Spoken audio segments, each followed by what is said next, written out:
Hola, hola, hola. Hello, hello. Bienvenidos, ¿cómo están?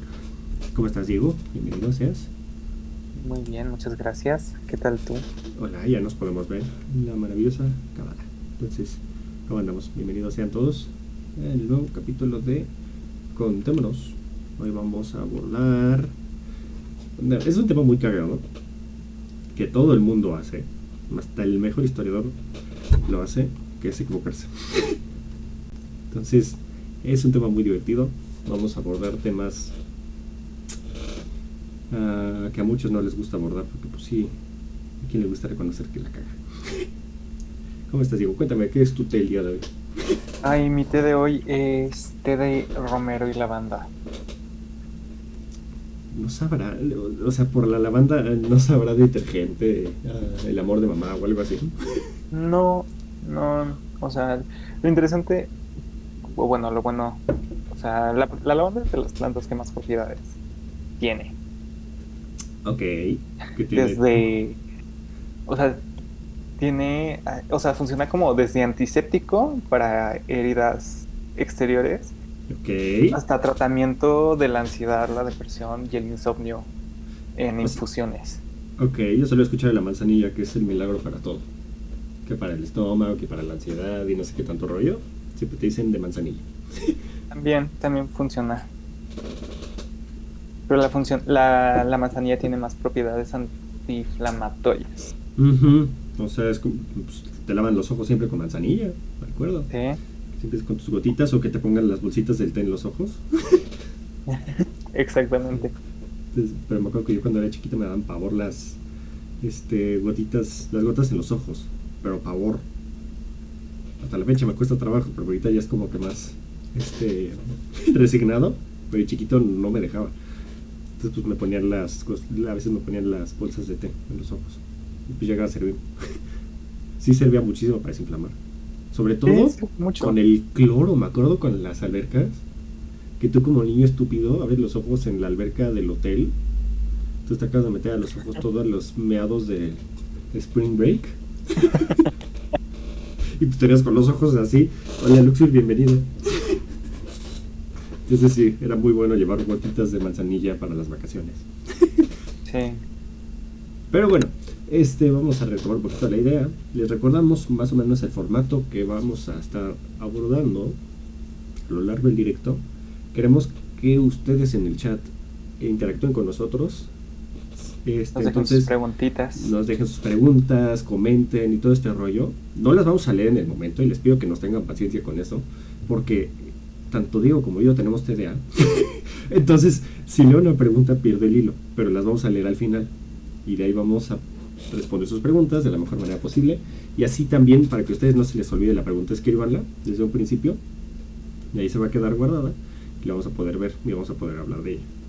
Y este esperemos que les disfruten. Si tengan dudas, insisto, díganos por favor. Y sin más preámbulo, vamos a entrar en el tema. ¿Te parece, mi querido Diego? Muy bien, muy bien. Vale. Platícanos todo. ¿Cuáles han sido las metidas de pata más Cabronas. preocupantes al hablar de historia? Pues mira, este, la historia, igual que cualquier ciencia social, tiene la tendencia de que algunos la consideran subjetiva en muchos temas. Y precisamente porque es muy propensa a ser subjetiva, porque sí lo es, a pesar de ser una ciencia, es muy propensa a ser subjetiva en muchos temas y en muchos ámbitos. Por eso se tiene que ser a veces muy estricto con el estándar que tienes que tener.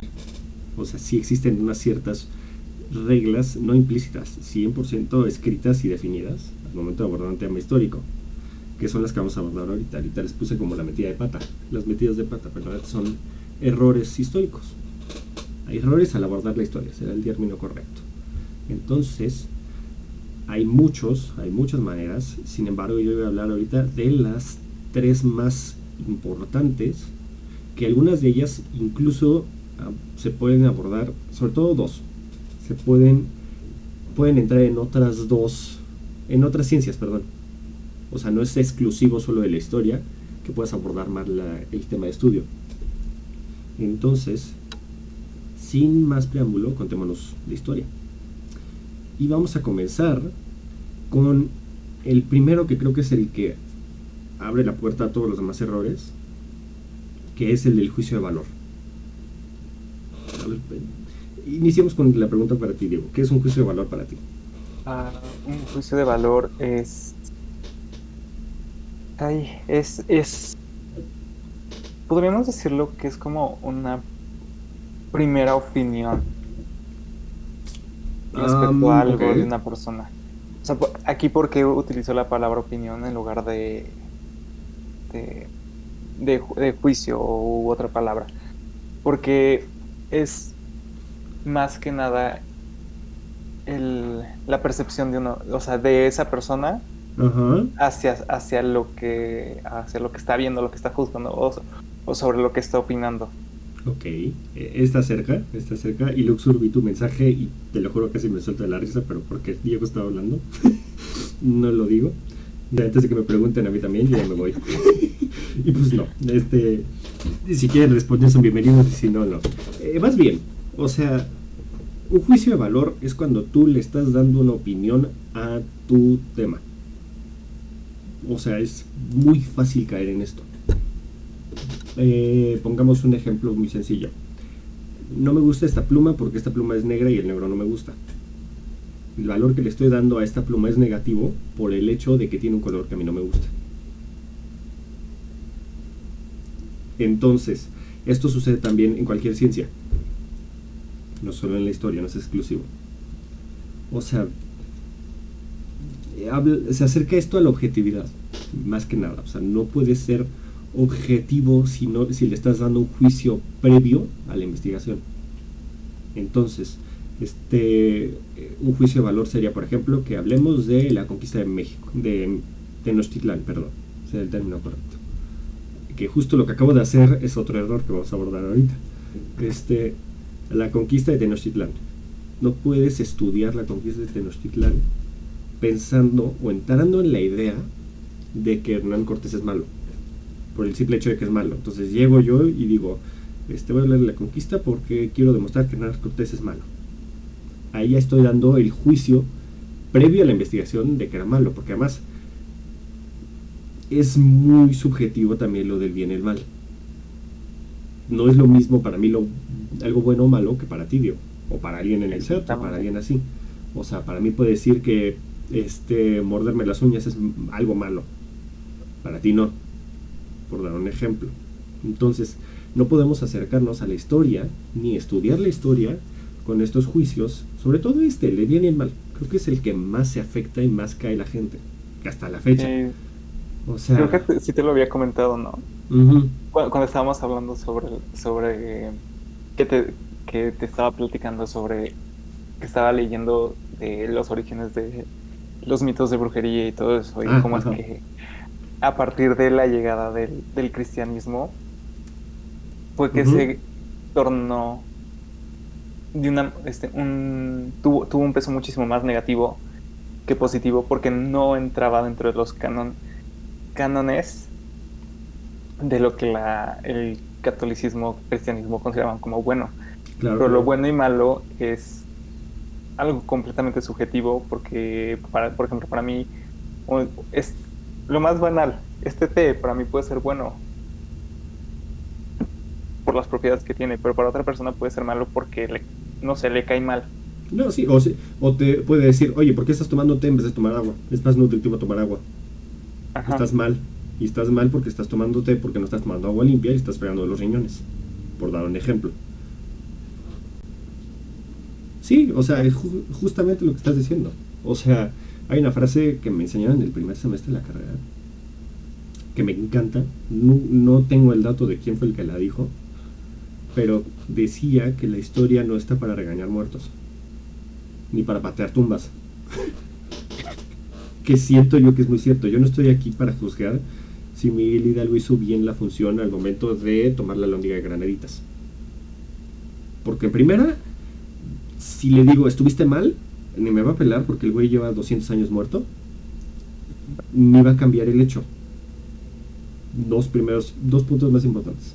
No cambia el hecho y no sirve de nada. Entonces, y tercera, que también es muy importante, estás ensuciando el trabajo con un juicio de valor, haciéndolo más subjetivo. Entonces, por eso es importante no andar regañando muertos, porque además lo que tú estás considerando hoy bien o mal, no sabes si el día de mañana se ha considerado bueno o malo. O sea, lo que hoy se considera bien, puede que no se considerara bien hace 500 años. Pongamos un ejemplo, no tan lejano. El que una mujer mostrara el tobillo en la época de la colonia. Yo voy a poner otro más alejado. A ver, ponme otro más alejado. Los sacrificios. Sacrificios humanos, muy bien.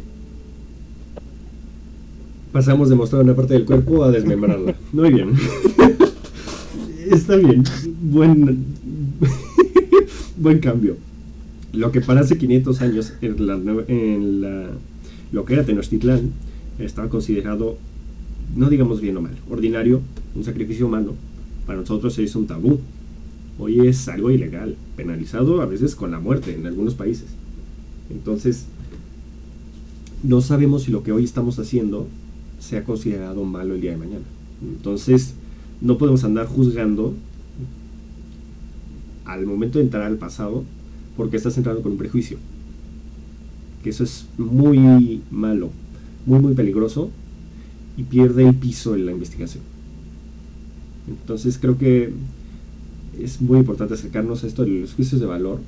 Tenemos que ser muy cuidadosos con esto. De verdad es muy común. O sea, pongamos un ejemplo. A mí personalmente no me cae bien Benito Juárez. Personalmente. Eso es muy propio de mí. Sin embargo, a mí que me caiga mal este personaje no quiere decir que en mis trabajos de investigación lo único voy a estar tirándole caca a cada rato. Si voy a investigar a Benito Juárez, voy a investigar el contexto de Benito Juárez, voy a investigar las acciones que tomó y por qué las tomó, pero no voy a decir por qué Benito Juárez era malo. Porque en primera, el trabajo de investigación ahí ya está tachado, porque en el simple título ya hay un juicio de valor. El decir que Benito Juárez era malo. Entonces, hay que ser muy cuidadoso con eso. Entonces, ya que abordamos el juicio de valor, creo que es importante abordar otro que es muy similar y que también va a abordarse, se puede caer, Chaneke Mecolberi. Sí, tienes un muy buen punto ahí, Lenin. Bienvenido seas, por cierto. Espera, ya que te detuvieron. A ver. Porque ahorita yo estaba pensando en que, o sea, no es correcto el juzgar el pasado como bueno o malo porque no entendemos el contexto, pero con la historia lo podemos... o sea, ¿qué podemos hacer con el... O sea, ¿cómo entra el entendimiento del contexto para... O sea, porque no podemos saber qué es lo que estaba viendo, o sea, sí y no al mismo tiempo. Estoy hecho muchas bolas con el contexto y los utilizo. No, pero es que es cierto. O sea, estás abordando el tema de la mejor manera posible. O sea, cómo abordar la historia es estar navegando a ciegas. Vamos a hacer una analogía muy bonita. Estás tú en medio del océano en un barco. No ves nada, absolutamente nada. Eso es estar investigando el pasado. No tienes nada. Lo único que tienes para iluminarte es una fuente de luz. Una fuente. En el caso de la historia tenemos las fuentes de información para iluminar el camino. Eso no quiere decir que vamos a tener el panorama completo. Y mucho menos con tu investigación propia. O sea, pongamos que tu investigación es un cerillo para iluminar todo el horizonte de enfrente. No sirve para maldita sea la cosa, pero contribuye. Entonces, ya que tienes este cerillo, más otro de otro contexto, más otro de otro punto de vista, o sea, tomemos no sé, ¿sabes? El descubrimiento. ¿Yo lo usaría? ¿Cómo? O sea, ¿qué metáfora utilizaría para explicar, o sea, lo que quieres decir? Como pedazos de leña, como troncos de leña. Ajá. O sea, uno no puede servir como nada, pero conforme vas juntando más, puedes generar una hoguera que puede iluminar toda una ciudad. Totalmente de acuerdo, o sea, porque y no necesariamente es desde un ángulo, o sea, porque pongas una leña, pues, ay, se apague la luz enfrente de mí, este, no es necesariamente poner un foco enfrente, o sea, porque puede que estás viendo tú por qué fue hacia allá, sin embargo, puede que necesites un foco atrás, de por qué llegó ahí antes, entonces necesitas iluminar el panorama completo de 360 grados para poder entender, o por lo menos tener una idea, una sombra pasajera, una imagen somera de lo que fue ese pasado. No sé si me di a entender. O sea, para eso sirven la gran cantidad de trabajos y por eso sirve contextualizarte. Para saber bien en dónde estás parado. Corrígeme si me equivoco, pero más trabajo en la antropología y la sociología en tener el papel del humano en la historia, no que deba prestarse a juicios de valor, pero busca entender más ese contexto, o poner una forma lo bueno y lo malo, dadas las circunstancias. Sí y no. O sea, la historia también puede servir para entender el contexto. Mucho. Normalmente la historia se apoya mucho de la antropología y de la sociología. La sociología, al fin y al cabo, es más... Es más la interacción humano-humano. No, es más del presente, digámoslo así. O sea, estoy diciendo algo que puede estar mal. Sin embargo, son ramas que pueden ayudarnos para entender bien el contexto. La antropología ayuda muchísimo, es una rama muy importante para entender la historia. Y la historia se apoya principalmente en esas fuentes. Las fuentes pueden ser antropológicas o sociológicas. Vaya. Entonces, sí sirve. Van de la mano. O sea, es que esa es la maravilla y el problema de las ciencias sociales. Que van de la mano. Entonces, son primas hermanas, exactamente. O sea, no puedes abordar un tema, o sea, no puedes entender mira, pongamos esto, vamos a hablar de 1492, uno de los años más importantes en la historia de la humanidad. No puedes entender 1492 sin los aspectos políticos, sociales, económicos, geográficos que se estaban dando. Entonces, incluso psicológicos, para hablar de la sociedad. Entonces tienes que entender, si quieres hablar de por qué en 1492 un joven genovés se fue y se aventó hacia el mar a ver si encontraba algo, tienes que entender una sociedad, tienes que entender una economía, tienes que entender un avance geográfico, político, estratégico y militar que estaba sucediendo en España. Tienes que entender un chorro de factores para poder tener una idea somera de lo que estaba pasando. Entonces, está religioso, sí. O sea, tienes que entender, y por eso es importante tener el apoyo de todas las ciencias sociales. Por eso normalmente, y eso es un cambio que tuvo en la historia hace menos de... No, o sea, la historia es una ciencia nueva. Por mucho que quieran decir que es una ciencia milenaria, no lo es. La historia como profesión y ciencia no tiene más de 300 años. Y este apoyo que tiene de las ciencias sociales es muy nuevo. Entonces, por eso también algunas ciencias, como pongámosle la física, la química y todo esto, es una ciencia de milenios, ya prácticamente. La historia, no digo que esté gateando, pero sí está empezando a caminar cuando otras ya están prácticamente trotando, si no es que volando. Entonces, sí, ahí vamos. O sea, ténganle paciencia, no es una ciencia perfecta, pero tomó un buen rumbo al apoyarse en ciencias sociales. Qué bueno que abordaste eso, mi queridísimo Lenin.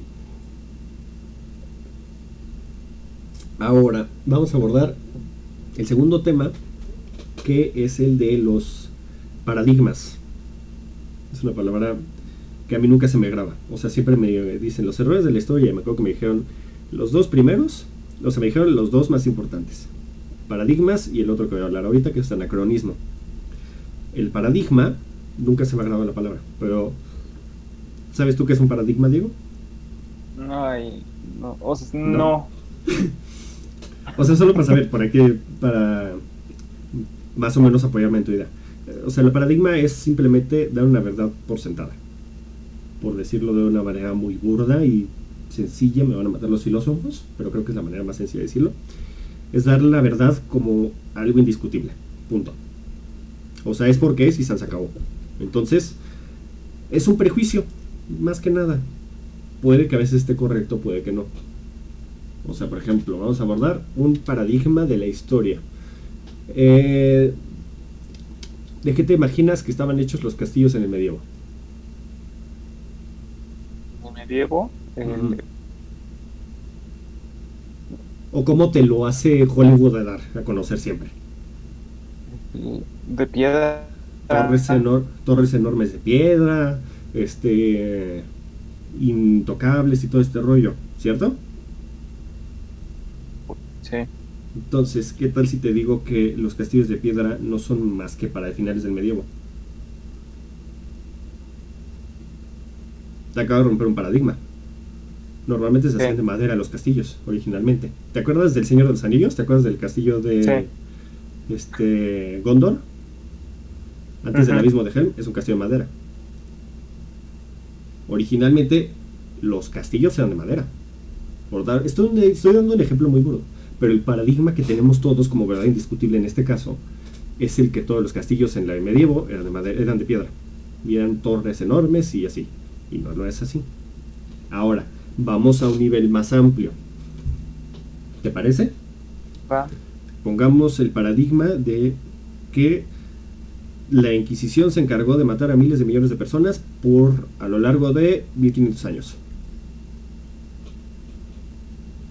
Y que la única cosa que hizo la Inquisición en el medievo fue quemar gente.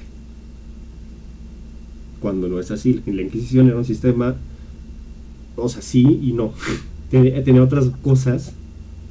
O sea, es que puede ser una entrada a la idea, pero Sí, pero no está bien entrar con esto sin cuestionarlo. Creo que esa es la cosa más importante que tienes que romper del paradigma. No necesariamente que tengas tú ese paradigma, sino que lo cuestiones. Y esto es sí. lo importante y se los digo como consejo de vida en todo. Cuestionen todo, absolutamente todo. Estudias ciencias sociales, estudias ciencias prácticas, estudias mercadotecnia, estudias marketing, estudias cómo barrer el piso, cuestiona todo. Punto. Porque así no te vas a quedar con la cara de pendejo de estar haciendo las cosas como alguien te lo está diciendo cuando puede que esté mal. No estoy diciendo que desconfíes de todo el mundo y que todo. No estoy diciendo que desconfíes, estoy diciendo que cuestiones. Puede que tengan la razón, pero siempre es importante preguntarse el por qué. O sea, no es dar por sentado absolutamente nada. Entonces, cuando vas a acercarte a un tema de investigación, vas a preguntarte todo, absolutamente todo. Vamos a hablar del medievo. Ok, ¿qué es medievo? ¿De dónde surge la palabra medievo? Vamos a acercarte desde el término medievo. Ni siquiera acercarnos al contexto en sí, al evento histórico. Vamos a acercarnos a la teoría detrás del término medievo. Después, ya que abordamos eso, vamos a abordar cómo se vivía en el medievo, cómo se vivía en la clase alta, cómo se vivía en la clase baja. Cuestionar todo, absolutamente todo. Un buen trabajo histórico cuestiona todo y te contextualiza todo. Entonces, por eso los trabajos históricos son difíciles. No es cosa fácil. O sea, quien te diga que hacer una investigación histórica es fácil, no lo es. Perdón, me estaba acomodando la silla. Ni siquiera una Entonces, académica. cualquier investigación, porque además todas las investigaciones, cualquier trabajo de la escuela, siempre te regaña un profesor que te dice no me estás preguntando nada. No sé si alguna vez están hechos de esa corrección en una investigación. Ah, Que planteas tú una investigación y te dicen, sí, pero no estás investigando. no, no, creo que no, porque siempre, creo que hasta eso siempre, al momento de que escogíamos los temas, siempre era como de, delimítenlo bien, Ujú. escójanlo, o sea, vayan como al punto que quieren, o sea, hagan una pregunta y que su investigación No se sea les la ponga en una respuesta de línea. esa pregunta. Ajá. O sea, esa es la mejor manera de saber si estás investigando bien. Que tu pregunta no se resuelva en una línea. Y que tu pregunta no sea qué, sino por qué. O cómo. Creo que serían las dos más cercanas. O sea, por ejemplo, ¿qué es el medievo? Es una respuesta muy fácil. ¿Qué es el descubrimiento de América? Es una pregunta muy fácil. Entonces te dicen, no me estás investigando nada. En cambio, si yo digo, ¿por qué se le determina al medievo de esta manera? Ah, porque se le delimitó así en el periodo de la Ilustración, diciendo que esto era un periodo de oscuridad, un término medio entre la luz antigua y la luz moderna. Pongamos un ejemplo. ¿Por qué 1400, o sea, qué es 1492? Lo podemos replantear a ¿por qué en el año de 1492 con la toma de Granada surge el fenómeno que más tarde se va a conocer como el descubrimiento de América? Cambia la pregunta totalmente. Sí. ¿A poco no? Y ya no es una... Primero que nada porque ya la centraste. Ya no es una pregunta al aire que puede responderse con 3 palabras y de una manera muy somera. Ya es un tema enfocado, bien delimitado. ¿En qué medida? Pues sí, o sea, es que estaba muy mal planteado ese formato de estudios, pero sí te hacía un cierto nivel de crítica. O sea, yo tengo muchas críticas con ese modelo de enseñanza, pero sí, o sea, por lo menos nos enseñó a dar una idea crítica de las cosas. Sí. No sé si tengas alguna duda del paradigma o alguien en el chat. Por lo menos yo no. Ok, y si no, pues nos vamos a acercar al más conocido de todos los errores de la historia, que es el vaso de Starbucks en el capítulo de Game of Thrones, en el acontecer histórico. ¿Qué es el anacronismo? Que eso es un anacronismo, por dar un ejemplo. Si me lo sé, es la colocación de un hecho o evento o cosa fuera de una ¿De su tiempo? de su tiempo. Uh-huh. O sea, es como que en la película de Gladiador sale un tanque de oxígeno, por dar un ejemplo, o sale un güey con una gorra, que está bastante bien, o sea, hablando visualmente, está muy bien diseñada la película de Gladiador. Ya de la historia eso es otro tema, pero por lo menos visualmente está muy bien datado. Pero el hecho de que veamos, por ejemplo, un tanque de oxígeno es altamente anacrónico. Como por 3000 años. Bueno, no. 2000 y pico años, pero bueno. El anacronismo, al fin y al cabo, es un error en correspondencia al tiempo situado. En palabras masticadas, es un error histórico. Es algo que no debería estar ahí. O sea, es como cuando estás poniendo tú los platos y de repente ponen una taza encima y le ponen encima platos. Y tú dices, no, pues como que esto no encaja aquí. Es lo mismo. Y suceden anacronismos todo el tiempo. O sea, alguna vez el anacronismo más fuerte que he escuchado, que muchos de mis parientes, algunos de mis parientes dicen que es una estupidez, es que dicen que Jesús era socialista. No sé si alguna vez había escuchado ese. ¿No? No. Bueno, dicen, es que Jesús era un socialista y no sé qué tanto pinche rollo. Y tú dices, ¿cómo puede ser socialista un güey que nació 1800 años que el socialismo? Por dar un ejemplo. Sí. O sea, es una estupidez. O la imagen que, o sea, no sé si esto se considere anacronismo o no, pero el hecho de que las pinturas bueno, todas las pinturas religiosas tengan este tinte europeo. ¿Es un anacronismo? Sí, en parte sí. Mira que Marx es atemporal. Ese es otro tema. Pero vaya, sí, porque al fin y al cabo están abordando, es como, sí, tienes un muy buen punto. Tomemos el ejemplo de... estoy tratando de pensar un cuadro. Pongamos cualquier cuadro medieval. Pongamos un Cristo resucitado en un trono de oro, con terciopelo en rojo en el asiento, con una corona con todos los diamantes en la cabeza, una corona evidentemente medieval. Es un anacronismo visual, pero sí es un anacronismo, al fin y al cabo. ¿Por qué? Porque no existían ese tipo de coronas, porque no existían ese tipo de sillas, porque Cristo tal vez ni siquiera era de esa apariencia. Entonces, sí es un anacronismo visual, pero anacronismo, tienes toda la razón. Y anacronismos así hay de todo. O sea, es un error muy fácil para caer en el anacronismo. Más fácil de lo que uno se imagina. Ahorita caí yo en uno, justo iniciando la transmisión, caí en el anacronismo de decir la conquista de México, cuando México no fue conquistado. ¿Por qué? Porque México no existía. México no existe en 1521. México existe en 1821. Existe México Tenochtitlán, que es una cosa totalmente distinta.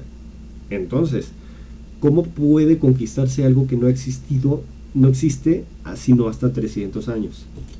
Por dar un ejemplo, es como la reconquista de España. ¿Cómo puedes reconquistar algo que no existe? España no existía cuando se reconquistó España. Cuando se reconquistó España, entre comillas. ¿Por qué? Porque no existía eso, existían los reinos, existía el reino de Castilla, existía el reino de Aragón, existía el reino de Granada, pero no existía una España conjunta. Y por eso, y creo que todo recae en lo mismo, el anacronismo, el paradigma y el juicio de valor. ¿Cómo se corrigen estos tres errores? Con el contexto. Punto. O sea, si no sabes bien en dónde estás parado, no puedes saber a dónde caminar. Consejo de vida en todo tipo. No solo para la historia. Ajá. Entonces, ¿cómo puedes abordar el pensamiento social de una persona como Jesús en el siglo I si tú estás diciendo que es socialista cuando el socialismo no existe? Mejor dices, él tenía un pensamiento situado en su época, en lo que era en ese entonces Galilea, en una Galilea conquistada por Roma. Podemos ver el pensamiento que está teniendo él, un pensamiento revolucionario para la gente de su pueblo, pero no necesariamente socialismo, porque el socialismo no existe en ese entonces. Entonces, Si no, o sea, no se puede, también se podría abarcar como, o sea, como comparativo. O sea, no mencionar que su pensamiento es socialista o que su pensamiento es o era socialista, porque, como mencionas, el socialismo se creó tiempo después, pero que su pensamiento o su forma de pensar o su pensamiento revolucionario se asimila a lo que hoy en día se conoce como socialismo. Claro, o podría decirse que es un antecedente, por dar un ejemplo. O sea, es como, déjame pensar, o sea, pero sí, tienes toda la razón. Puedes decirse, pon tú que no necesariamente era socialista, pero podría ser un antecedente para lo que después se podría denominar como socialismo. Podría ser. Si te haces una investigación y ves los parámetros, ves las ideas, contrastas y todo, puede ser que sí. Puede ser que no, no lo sé, pero podríamos tomarlo como un antecedente. O sea, es como, pongamos de otro ejemplo. La invención de la imprenta. Es anacrónico decir que la imprenta se inventó supuestamente a finales del siglo XV, 1400 y pico, si mal no recuerdo, por Gutenberg, creo que era, no me estoy de seguro, puede que esté mal. Sin embargo, existen los antecedentes, y existen varios antecedentes incluso en la antigüedad. Ahora, lo que voy con esto es que no quiere decir que porque hay un antecedente quiere decir que la imprenta se había inventado antes. La imprenta se inventó en China también, por ejemplo. Ese es el antecedente más conocido. Pero no estamos hablando de la misma imprenta. Es un modelo altamente similar, pero no es lo mismo. Entonces, sí existen los antecedentes que pueden llevar a, pero no necesariamente quiere decir que lo sean. Vaya, Jesús ni siquiera era cristiano. Decir que Jesús era cristiano es un anacronismo. Irónicamente, Jesús era judío. Y toda su vida se consideró judío. Toda su vida. Entonces ahí estás cometiendo un anacronismo también, por dar un ejemplo. Entonces sí, o sea, volvemos a lo mismo. Creo que eso quedaría como conclusión para los tres. Si vas a hacer una investigación de cualquier tipo, fuera de la historia, insisto, no necesariamente histórica, plántate bien, hijo. Si no estás bien plantado, estás perdido. O sea, porque para investigar de física cuántica tienes que entender qué es la física cuántica, cómo funciona la física cuántica, las teorías de la física cuántica, cómo se desarrolla, hasta dónde tiene los puntos, hasta dónde se delimita y tiene sus fin o la gama de posibilidades que tiene la física cuántica. Pero no, o sea, no solamente eso, también, o sea, también como la base. Sí, o sea, Digamos, sí, sería como desde la física cuántica hacia atrás todo. sí, o sea, para saber qué es física cuántica, primero tienes que saber qué es física. Punto. Entonces, lo mismo recae en la historia. Para saber qué es la nueva, o sea, para saber qué es México, por dar un ejemplo, tienes que saber qué fue México antes de ser México, qué es la Nueva España, qué es México Tenochtitlán, qué es el proceso de conquista. Todo esto solo para poder acercarte al tema y de ahí poder desarrollar. Eso aplica en todas las ciencias, absolutamente todas. Porque para saber cómo se separa, cómo se hace un compuesto de química orgánica, tienes que saber primero qué es química. Tienes que saber cómo funciona la molécula de carbón, con qué reacciona la molécula de carbón, cómo se liga la molécula de carbón para generar un compuesto, una cadena. O sea, y todo esto es previo para poder desarrollar tu tema.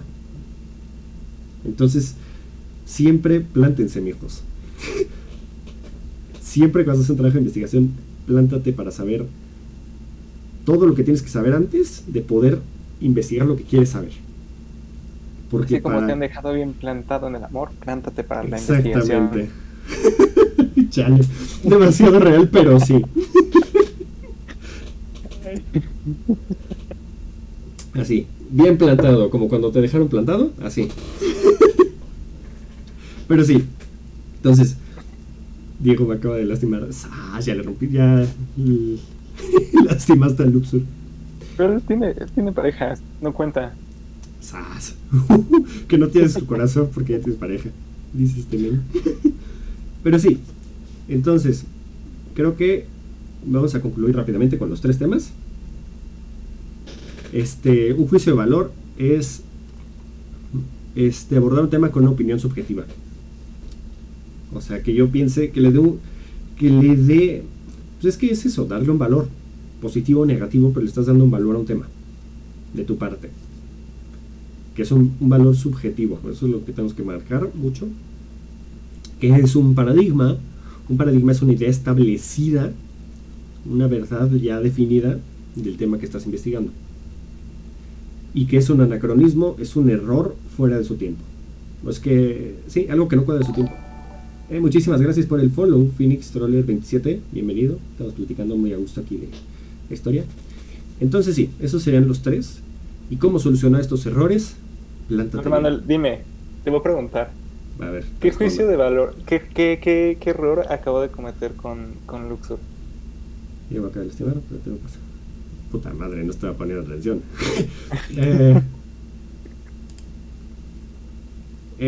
Fue... a ver, dímelo tú. Me dejaste sin hablar. ¿Cuál fue el error? Pues,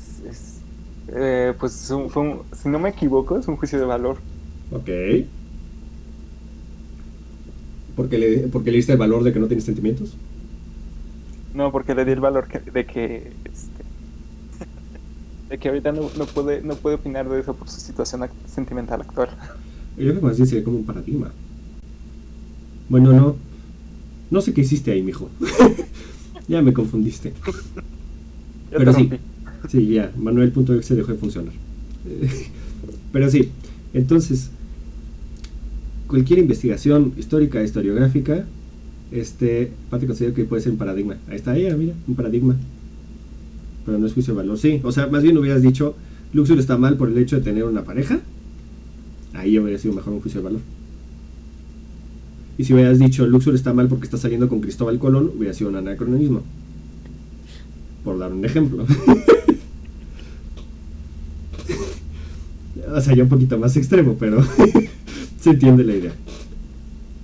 Entonces sí, plántense, muchachos, en cualquier cosa, trabajo de investigación, histórico, historiográfico, antropológico, sociológico, económico, físico, químico, biológico, lo que quieras, contextualízate antes. No solo para el bien del trabajo, sino para el bien propio. O sea, Para generar información tienes que saber información. Punto. ¿No? La información no es de combustión espontánea. No es como que de repente despiertes y ya tengo información nueva. No. La información requiere procesar información antes. Siempre. No hay nada nuevo en esta vida, tristemente. Ni lo que estamos haciendo ahorita mi querido Diego ni yo, ni el trabajo de investigación, ni lo que hizo Heródoto, ni nadie. No hay trabajos nuevos. Pero sí puedes tener... No hay ideas de cero, digamos lo mejor. Pero sí hay ideas nuevas y espontáneas y innovadoras que pueden ser, sí. El punto es prepararte para poder ver esa innovación, ese punto de vista distinto, cosas así. O sea, por ejemplo, uno de los libros que más ruido han hecho en la historia en los trabajos mexicanos. La novedad está en la forma en la que lo abordas. Totalmente de acuerdo, Millennium. Y justo voy a eso. Recomendación del día. Uy, casi tiro una cosa. Y casi tiro mi vaso también. Uno de los libros que generó una crítica mundial. Bueno, no mundial. En el estudio histórico mexicano. Se llama La invención de América, de Edmundo Gorman. Todo historiador que se quiere ver cool y todo te va a decir: es que lee La invención de América, hermano. No sabes lo que estás hablando si no has leído La invención de América. Les voy a explicar por qué. Edmundo Gorman plantea que América no se descubrió. América se inventó. Está muy raro el tema, me voy a explicar. América no existe porque América no se inventa hasta después. Lo que conoces tú como el continente americano, para el contexto del descubrimiento de América no existía el ente conocido como América, porque ni siquiera se conocía que era América. Se creía que era la India, por dar un ejemplo, o era China. Entonces, ¿por qué este libro hizo tanto ruido? Porque rompió la idea de que América fue descubierta. Porque América no fue descubierta, fue inventada, fue creada. América es una visión occidental de esta zona, porque además América existía. Bueno, no América. El continente existía, el territorio existía. Tal vez no de la visión en la que tenían los occidentales, que la denominaron América. Pero aquí había incas, mayas, mexicas y todo que tenían una visión distinta de esta placa continental. No, que no es la misma que la que tenían ellos. Por eso dice O'Gorman, en unas palabras muy burdas de mi parte, que América no se descubre, se inventa. Muy interesante. Recomendación del día: La invención de América, de Edmundo Gorman. Lo vende el Fondo de Cultura Económica a precios muy accesibles, y creo que también hay tomos digitales. No manches, me acabo de encontrar un separador que me hizo mi exnovia, guácala. Tengo que tirar eso. Pero bueno, retoman. Dios mío, lo voy a tirar ahorita mismo, justo. Por no abrir un libro en 3 años. Pero sí, entonces, ese es un ejemplo muy interesante. Y eso es un anacronismo. Retomando la idea, América, que se descubrió América, es un anacronismo. Pero sí, contextualícense, chicos, y vean formas distintas de abordar las cosas. Eso es lo más chingón, que llegue alguien con una idea fresca, ya no todo lo mismo procesado. Podrías hablar de descubrimiento de Abya Yala, pero no de América. Justo voy a decir el anacronismo de eso. Sí, o sea, es que podemos hablar del descubrimiento del territorio continental llamado posteriormente como América, de 1000 maneras. Que de los vikingos que llegaron del norte dijeron: en esta zona está horrible, mejor me voy. Que desde la llegada del hombre a América por medio de lanchas o por el estrecho de Bering, que algunos denominan que fue por ahí. Puedes abordarlo de distintas maneras, pero sí busquen distintas maneras. Sobre todo, no es fácil encontrar temas nuevos, de verdad. Yo también he sido de los que, y todos que te dicen: tienes que hacer un trabajo para la siguiente semana, de lo que quieras. Y tú dices: bueno, pues voy a hacer el recicle del tema ya visto. Tú solo lo procesas de nuevo y lo masticas y lo escupes y ya. Para esto se necesita mucho trabajo, mucho procesamiento, y no es nada fácil. Es un ejercicio diario prácticamente, pero sí se puede. Hay gente que lo logra. Yo no puedo decir que lo he logrado, pero sí hay gente que lo logra. Solo échenle pero ganas. también, o sea, no sé, o sea, tampoco, no sé, o sea, sí y no. A O sea, ver, bueno, sí, tal vez, es que me estoy haciendo bolas.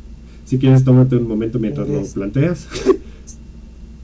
no, pues es que lo que yo iba a decir es que, o sea, por ejemplo, en la mayoría de los trabajos que yo he hecho de investigación para mis materias de investigación, Ujú, han sido mezclas de áreas o sea, por ejemplo, no sé, la sexualidad en los medios o la sexualización este, del contenido LGBT en las nuevas producciones audiovisuales. ajá. O sea, que no es un tema, o sea, es un conjunto de temas Ujú, o sea, que están como una máquina trabajando en conjunto ujú, para dar una respuesta. ok. Sí, o sea, Pero puede no sé. que. O sea, no me malinterpreta, lo masticado no es malo. Porque incluso en lo masticado surge nueva información. Vaya, no sé si me estoy dando a entender. Puede que tú estés hablando de. Volvemos a 1492. Y ya hay 17 millones de trabajos, tanto en México como en España, como en Estados Unidos, como en Inglaterra, como en la República Hermana del Congo. Sin embargo, puede que tú le estés dando un tema distinto porque estás abordando también de la manera cartográfica, como en 1492 se empiezan a desarrollar mapas del territorio que más tarde se conocerá como América. Y bueno, está chingón el tema, suena muy cool, es un tema distinto, es un sistema innovador que al mismo tiempo estás abordando un tema ya conocido. Dice, mi queridísimo Lenin abordó un tema muy interesante, que dice que especialmente difícil con la historia, pues es siempre a través de algo masticado, sí y no. ¿Cuál es? Sí, voy a explicarme. Hay mucho material primario, depende del tema. Hay poco material privado para algunos. Entre más lejos te vayas, a veces es más difícil encontrar material primario. No imposible, pero más difícil. Sin embargo, hay otras fuentes que puedes obtener. Este, por ejemplo, algo que actualmente, bueno, no muchos están haciéndolo, que es una labor que de verdad yo me quito el sombrero para todos aquellos que lo hacen, porque es una labor agotadora, sumamente cansada, desgastante y a veces poco productiva, es el trabajo de archivo.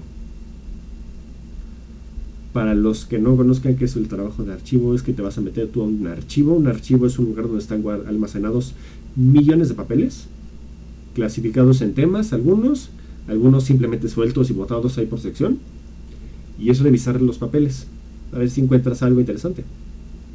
Chicle y pega. A veces encuentras cosas, a veces no. Entonces, de ahí puedes sacar cosas chingonas. Sí, se encuentran cosas muy cool a veces, muy Muy buenas, muy útiles, interesantes, sí. muy interesantes. Hay veces en las que no encuentras absolutamente nada que te sirva, pero hay cosas que sí te pueden servir. O cosas padres, pero no te sirven. Ujú. Este, entonces, el trabajo de archivo es un trabajo difícil, pero los que lo hacen, créanme que tienen recompensas. Este, es un trabajo que requiere mucho esfuerzo, mucho tiempo. O sea, he visto investigaciones que se toman 3 años solo en el trabajo de archivo, que van y recorren toda la República, que van, o sea, me tocó ver alguna vez uno que hizo un catálogo de archivos de América Latina, novohispanos. Entonces, fue a México, fue a Perú, fue a Colombia, fue a toda la zona del sur, todo Latinoamérica prácticamente, para catalogar qué es más o menos lo que puede haber en esos archivos. Es una labor titánica. No cualquiera lo hace. Mis respetos con los que están trabajando en archivo. Es una labor, creo que es lo más cercano que tiene un trabajo de campo un historiador. O sea, es bonito ensuciarse las manos en ese sentido, porque son papeles a veces centenales, o sea, centenarios, por decirlo de una manera, que tienen una centena de años, más bien sería el término correcto, de que te encuentras documentos de los dominicos en el Archivo Nacional, el Archivo General de la Nación, del proceso inquisitorial, que no están ahí en realidad, pero por dar un ejemplo. Que te cosas así, que te puedes encontrar cartas privadas de presidentes, de expresidentes, en mil cosas te puedes encontrar, de verdad. Es muy interesante. Si quieren y pueden, investigadores que escuchen esto, hagan trabajo de archivo. Es muy chingón, de verdad es muy chingón. Terminan exhaustos, pero es muy chingón. Y dice, pero el hecho que tengas que lidiar con la interpretación de quienes crean la fuente primaria y de los que posteriormente interpretaron es más complicado. Sí, justo lo estábamos abordando la sesión pasada. Siguiente riendo, pendejo. Es muy difícil, o sea, es bueno y malo abordar las fuentes primarias masticadas. Es recomendable leer la fuente primaria de lo más cercana que puedas tener a la primera mano. O sea, que si la fuente está escrita en inglés, es preferente leerla en inglés, del inglés original, a leerla de la traducción, que si estamos leyendo la Ilíada de Homero, que viene del griego la pasaron al latín, del latín la pasaron al inglés, del inglés la pasaron al español, del español la pasaron al francés, del francés la pasaron a México, del francés del francés que la trajeron a México, la pasaron al español del latinoamericano, y después de eso la decidieron reescribir. Y es cuando dices tú, no, pues gracias, o sea, me tocó el escupitajo de Homero, o sea, ya ni siquiera me tocó la obra decente. Entonces intenten acercarse lo más posible a la obra original. Same shit sí, justo, o sea, con miles de esas. Entonces por eso normalmente muchas adaptaciones, muchas obras actualmente, incluyendo la Biblia, como estás diciendo, hay muchas de hecho, adaptaciones. ese fue el ejemplo de la semana pasada. Ajá, justamente. Muchos los traducen desde el griego, que es el idioma en las que se escribieron. Algunos libros, otros libros no se escribieron en griego de la Biblia, pero muchos los traducen de la fuente original. Actualmente, todavía se conserva la fuente original, que es importante conservar las fuentes originales, las traducen para que no sea un brinco tan masticado, no sea algo tan modificado. Es que la palabra sería manoseado, pero suena muy feo, pero es que sí. O sea, es que es un texto manoseado, interpretado por 15 personas que ni siquiera saben lo que están escribiendo. O sea, el traducir una obra antigua requiere especialistas, y especialistas muy chingones. No es una labor fácil, no es de que tú sabes inglés y pues lo voy a traducir por mis tanates. Porque insisto, si quiero traducir el niño tiene una pelota, puedo traducirlo a el niño tiene la bola, el niño con la bola, el niño anda en la bola, el niño y la bola, en mil derivaciones. Entonces sí es un trabajo muy difícil, muy complicado, pero sí. Entonces acérquense a la fuente primaria lo más posible.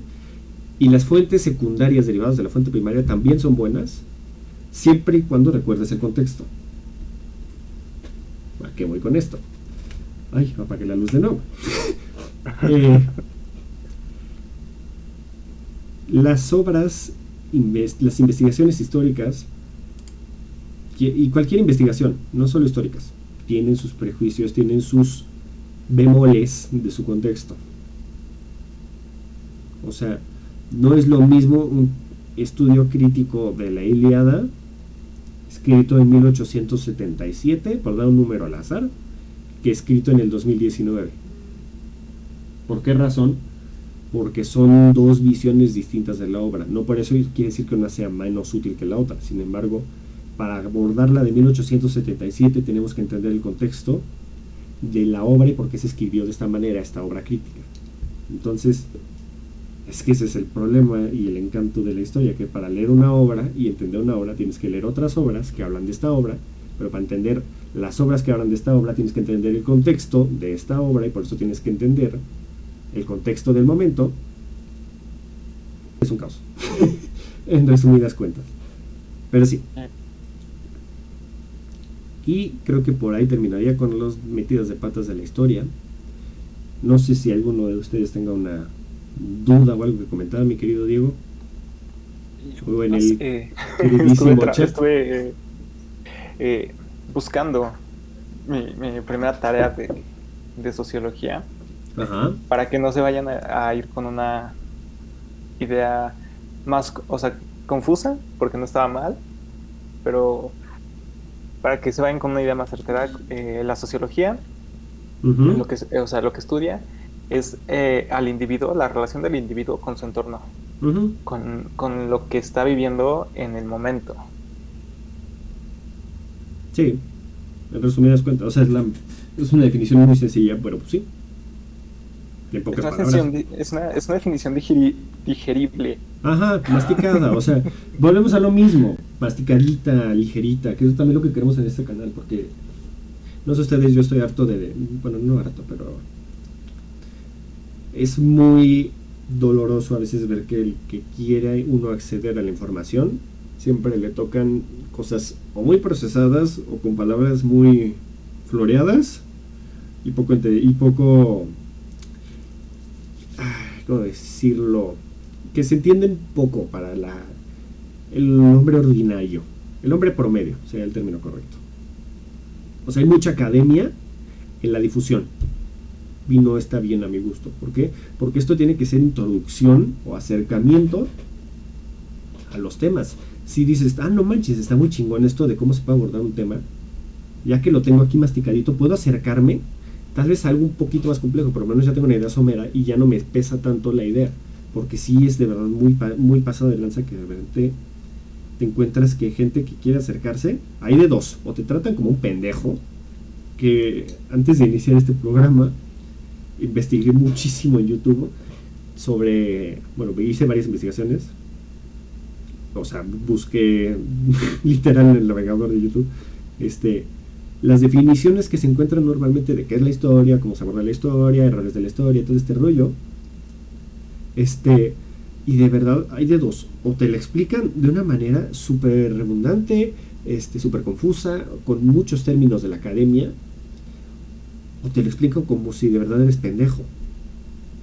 Y no hay un punto medio, o sea, no sé si estés de acuerdo, Diego, o sea, también pon tú en la comunicación, en la ciencia de la comunicación, Sí. este, o te la explican de la manera más pendeja de la vida, o te la explican con toda la academia detrás y no entiendes ni madres. Y con ambas te quedas con lo mismo, en blanco. Porque o te están explicando con peras y manzanas, pero de la manera más estúpida y no se te graba nada, o te explican de la manera más retacada de información y no te quedas con nada. El elitismo, sí, si no puedes explicarlo de forma sencilla, no lo entendido bien. Totalmente de acuerdo. Por eso también lo quiero explicar de la manera más machacadita, pero tampoco como si fuéramos pendejos, porque de verdad no somos pendejos. O sea, si con el simple hecho que puedes poner una computadora, puedes poner Twitch, puedes ponerlo en cualquier plataforma, puedes poner tienes el acceso a cualquier medio de información, ya por lo menos ahí no eres un pendejo, ya sabes hacer cosas. Ahora, el punto es que el lenguaje a veces lo limita y eso está mal. Entonces queremos en este proyecto tener este acercamiento con la gente para que no nos sintamos, porque además es una sensación horrible, o sea, que quieres investigar algo y te sientes pendejo porque o no entendiste porque estaba muy sencillita la explicación, o no entendiste porque estaba muy confusa la explicación. Y no quiero eso, yo quiero que esto esté desglosado de la mejor manera posible, pero de la manera más sencilla, sin Sí, que como parezca de nos lo pendejo. dijeron en TikTok, que queremos contarlo como si fuera chismecito histórico. Ajá, o sea, porque de verdad, y por cierto, qué bueno que lo estás diciendo, síganos, en todas las redes sociales estamos como Contémonos Pod o Contémonos, para que nos vayan a dar follow, para que se enteren bien del rollo que vamos a hacer y que vamos a hablar en el siguiente capítulo. Porque sí, sobre todo estamos teniendo ahorita mucha interacción en TikTok, porque queremos ahí acercarnos más a ustedes y que nos puedan contar anécdotas, dudas, comentarios, etc, etc. Pero sí, nos estaban comentando justo en TikTok que los profesores o les daba sueño cómo lo explicaban o no sabían explicarlo. Bueno, esas son ambas, más bien. O simplemente ni ellos entendían lo que estaban diciendo. Entonces, la historia es más chingona que eso. Y cualquier ciencia, de verdad. Si alguna ciencia te da flojera es porque no la entiendes. Punto. Cualquier tema. Si no lo entiendes, o sea, si te da flojera es porque no lo entiendes. Y no está mal no entender. Pero es preferible tener una idea, aunque sea somera y pasajera, para que por lo menos cuando alguien te hable del tema, puedes decir, no manches, eso está muy chingón. No solo decir, qué puta hueva. Entonces, como la gente que odia la filosofía, porque no entiende la filosofía. Porque dicen, es que es muy intangible, es muy lejana y todo este rollo. Y yo vuelvo al mismo argumento. ¿Y tú cuando has visto cuatros correr en la naturaleza? O cuando has visto tú una raíz cuadrada poner un huevo en su arbolito. O sea, nunca, porque también esas cosas son entes metafísicas. La cosa es que una te enseñaron y te obligaron a procesarla y entenderla, y la otra no le dio la suficiente relevancia para querer darle un interés. Porque la filosofía la usas todos los días sin darte cuenta. Porque tu propia persona tiene un pensamiento filosófico. Cuando te preguntas por qué soy así, quién soy yo, qué es esto, por qué estamos viendo de esta manera, todas estas cosas son preguntas filosóficas.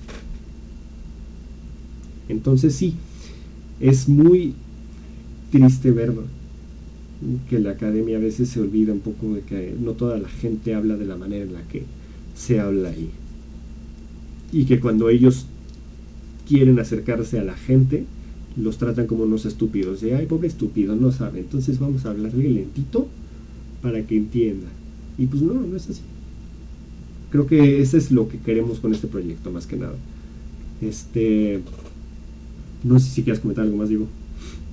Pues solamente, o sea, solamente completar como con tu idea final de que el hecho de que al momento de que un profesor o alguien explica un tema de una forma que te hace sentir estúpido, te hace comenzar a, o sea, tiene más repercusiones hacia, o sea, contigo hacia adentro que hacia afuera. Totalmente. O sea, comienzas a cohibirte, no comienzas a preguntar, comienzas a perder interés en el tema cuando realmente puede ser un tema que te apasione completamente, Uh-huh. pero por un mal profesor que hace que te sientas idiota, Claro. no puedes abordar el tema de la manera que te gustaría. Sí, totalmente. O sea, y se te queda, te traumas. Porque es un trauma. Al punto de que me acabo de acordar de la primera vez que me pendejearon por decir una pregunta. Y irónicamente fue con historia. Me acuerdo perfecto. Me acabas de... Así. Me transportaste. Fue en primera primaria. Pregunté a la maestra. Estábamos en clase de conocimiento del medio. Desde entonces ahí daban historia y geografía, me acuerdo. No sé si sigue el mismo plan de estudios. Pero bueno. Primera primaria. De verdad. En primera primaria no sabes nada. Pregunto yo de la maestra. Oiga, maestra. Porque estamos viendo a los niños héroes. Me acuerdo perfecto del tema. Y me acuerdo de la ingrata, pero no voy a decir el nombre. Ahí luego fuera del aire. Héroes. Sí. Estábamos viendo los niños héroes y le pregunto yo, oiga, maestra, ¿y esto de los niños héroes fue antes o después de la independencia? No es una pregunta pendeja, es una pregunta válida para un niño que no sabe. Porque el entender el tiempo es algo muy difícil, porque el tiempo es algo intangible, y como lo aborda la historia es todavía más intangible, más lejano y más distante. Entonces, un niño de primero primaria que le pregunta, oye, ¿esto fue antes o después? No estoy preguntando, oiga, maestra, ¿y estaban calzones? O una estupidez así. Simplemente fue antes o después. Me acuerdo perfecto de la respuesta. Me dijo, ¿y tú qué crees? Y me dijo, bueno, y yo dije, pues no sé. Me dijo, bueno, eso ya es tu problema. Y ahí se quedó. Yo, o sea, tuve que... Eso me generó a mí un sentido crítico de tener que investigar para saber qué era, si era antes o después. Que eso estuvo bien, en parte. Para mí. Pero es una chingadera que te hagan eso. Porque se te queda. Al punto de que... Dude, salí de primero de primaria hace 15... No, perdón. Fue en 2004. Fue hace 17 años. Y hoy me acuerdo perfecto de esa chingadera. Y que esa maestra esté consciente de que por esas cosas los niños dejan de preguntar. O sea, es que el hecho de que te hagan preguntar no está mal. O sea, que te hagan investigar no está mal. No está mal. La forma en la que el acercamiento que tienen sí. Es lo que está mal. Uh-huh. O sea, y de verdad, al punto de que me acuerdo hoy. Y de esas cosas son las que te dejan de querer preguntar. Dice, el plan ya cambió 2 veces, pero se ve básicamente lo mismo. Sigue siendo la materia llamada conocimiento del medio. Porque me acuerdo, ¿en qué año deja de ser conocimiento del medio? Cuarto primaria, ¿no? O por lo menos en nuestros talleres. Yo no sé, yo siempre lo vi como historia y geografía. No es cierto, teníamos uno que decía conocimiento del medio y ahí estaba. Pero bueno, ya estamos devariando, solo el primero y segundo. Ok, ahí está, conocimiento en medio. Eh, pero bueno, no sé si tengan alguna duda en el chat. Creo que devariamos un poquito, pero abordamos, esa es la entidad en donde vivo, santo de Dios.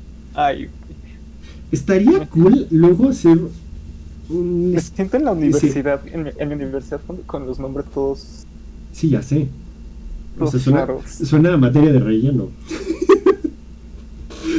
Pero un día estaría interesante hablar del plan de estudios actual. Ninguno de nosotros es pedagogo, pero creo que Luxo podría darnos. Creo que eso es lo que olvida la academia. El conocimiento nace en la investigación, que viene de la curiosidad. Sí, y tristemente nos hacen olvidar esa curiosidad. O nos la Nos matan. limitan, nos la censuran y nos la apachurran y nos la encierran para que 2 más 2 sea 4 y se acabó y no hay otra respuesta. No sé si han visto en Facebook ese GIF donde van pasando niños con una cabeza redonda y de repente Ah, pasan en la escuela y salen con la cabeza cuadrada así todos. sí. O sea, yo no estoy en contra de la academia, no me malinterpreten.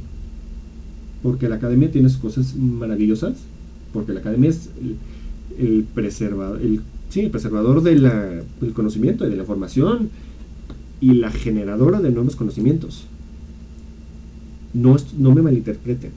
Sin embargo, yo lo que estoy diciendo es que hay mejores maneras de acercar a la gente esta información.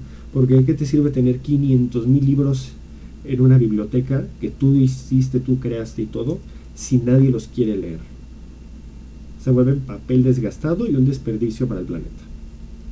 O sea, Entonces, para esto, miren, yo no le agarré el gusto a las investigaciones hasta que entré a la universidad. sí, totalmente.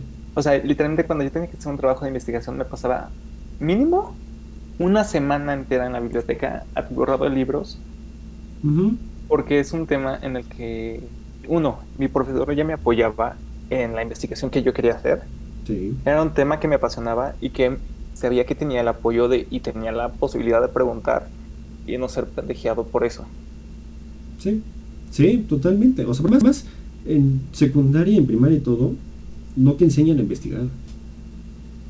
O sea, te dicen, haz un resumen sin saber qué es un resumen. Y la gente llega a la carrera sin saber qué es un resumen, sin saber qué es un ensayo, sin saber cómo hacer una ficha de trabajo, que eso no es esencial, eso es más trabajo de historiador, para dar un ejemplo.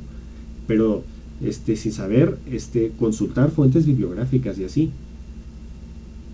O sea, ahí sí hay sus cositas. Y en la carrera, en teoría, te tienen que enseñar eso, que está bien. O sea, me gusta mucho eso. Y eso es algo que tenemos que apreciar mucho de la academia. Insisto, porque te enseñan, primero que nada, te enseñan a ser crítico.